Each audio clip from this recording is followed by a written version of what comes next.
AP శాసనమండలిలో steel plant పై రగడ జరిగింది. Visakha steel plant ప్రైవేటీకరణను ఆపేందుకు గతంలో ఢిల్లీకి అఖిలపక్షం తీసుకువెళ్లలేదని వైసీపీని టార్గెట్ చేశారు డిప్యూటీ సీఎం పవన్ కళ్యాణ్. ప్రైవేటీకరణ ఆపే శక్తి తమ ప్రభుత్వానికి ఉంది కనుకే అఖిలపక్షాన్ని తీసుకువెళ్లలేదని కౌంటర్ ఇచ్చారు MLC Botsa. Chandigarh, Coimbatore, NCR and Bangalore, Jaipur, Ahmedabad, Raipur and Hyderabad. We've been here, we've been there. Veka's been just everywhere. మేము అడిగింది ఏంటంటే ఆల్ పార్టీ డెలిగేషన్ తీసుకెళ్ళండి అని మేము అభ్యర్థించాం sir. They haven't taken any initiative even then.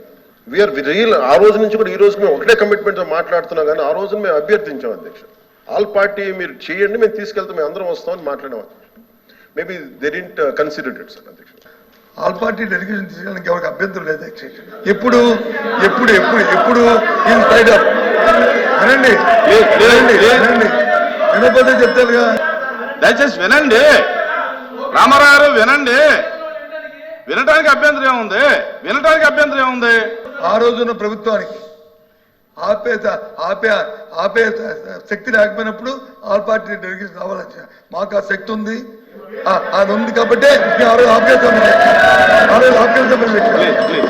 ఎందుకు ఆపగలుగుతాం ఇవాళ దయచేసి అది చేయమని చెప్పి రిక్వెస్ట్ చేస్తాను. కూర్చోండి. ఆ రోజు కనుక నిజంగా మనసు త్రికరణ శుద్ధిగా